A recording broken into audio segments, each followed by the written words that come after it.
And for those who doubt that I would, I simply reflect upon my track record in that regard.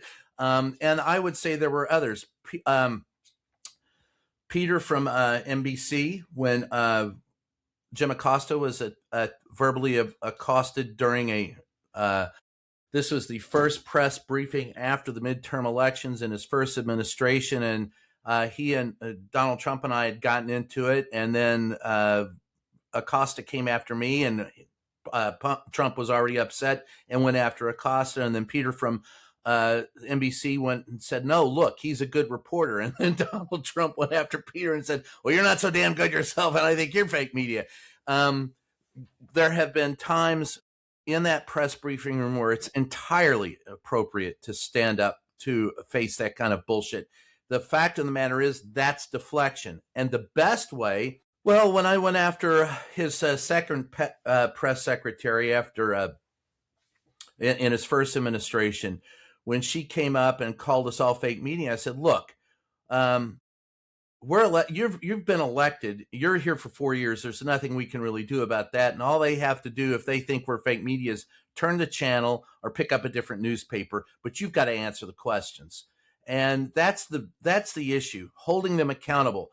And Joe Lockhart, and I think it was Mike McCurry from the Clinton years, once told me, on many occasions, told me what they really, and they're not the only ones, but they're the ones that stand out in my mind, told me was when they start hearing reporters echo each other. In other words, asking a question, and then the follow-up is about the question that the reporter asked before that, and then they stay on that issue. That makes them very uncomfortable because they know that they're in the crosshairs, that they're on to something, and they better answer the question.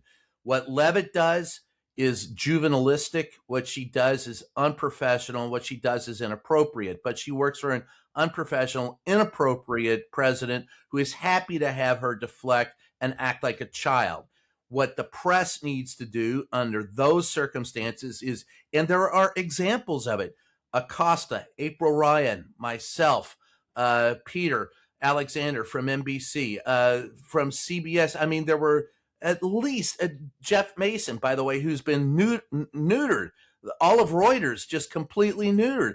Steve Holland and Jeff Mason, two of the best reporters in there, barely have an opportunity to even ask a question anymore. They're not in the pool. They only can be in the briefing room. She only briefs once a week. They're never in front of the president, and he no longer does his chopper talk.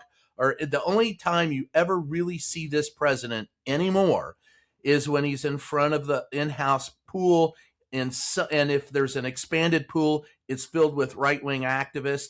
So when she says, you're a left-wing activist pretending to be a reporter, what that tells me is she doesn't like the question. She can't answer it. This is a real reporter who isn't issuing propaganda, because that's the only time they really get upset, is when someone asks them a question contrary to the official narrative they want to put out. And by the way, this question wasn't that pointed. It wasn't that specific. It wasn't a hit. It wasn't a gotcha. It was a legitimate question that needs to be answered. And the fact that they don't want to answer it, I think, is obvious as to the reasons why. It's frustrating, but this is one of the times when I really feel like we're not doing our job in the White House briefing room. And there is a reason for that. And the reason for that is the White House has limited our access, right? We can no longer go and mingle with people in the upper press area, only the wranglers and lower press.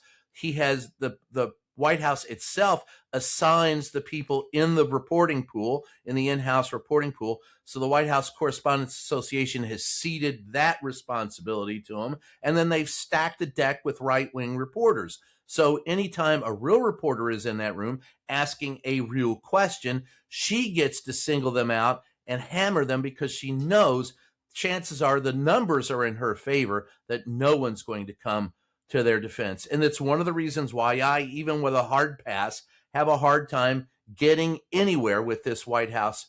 And it's all by design. It's all propaganda.